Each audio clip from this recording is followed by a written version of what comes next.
All right, so we got our food processor here. Now I've already chopped up half of this onion, but it still needs a little bit more work done to it. So I'm gonna go ahead and press this again.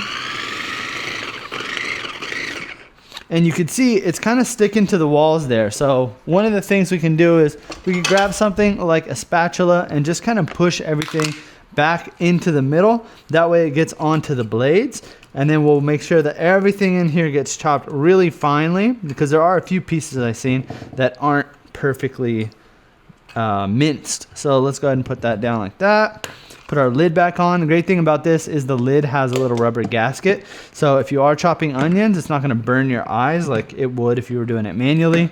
But let's get that locked on there. And now I'm gonna press this button, just because we've got one button right here, which is for soft, and then this one is gonna be for hard. So if you're doing something like nuts, you wanna use this one. If you're doing something like a vegetable or a fruit, then you can do this one. So I'm gonna go ahead and do soft. Let's go ahead and watch it again, and you'll see it start to dice it all up.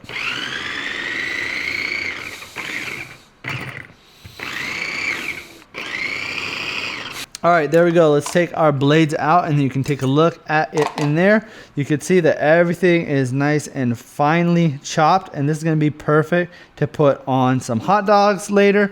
And yeah, if you wanted to do something like a salsa guacamole, it makes it really easy for you to just chop this down in a matter of seconds. And you've got everything here in a container. You could also do things like I said with salsa, where you add in a tomato, then you add in onions, you add in lime, and you kind of mix it all in here, and you can pretty much make a whole batch of salsa in a container. So if you're looking for a food chopper, something that's super efficient and can work with pretty much anything, then I would definitely recommend this one.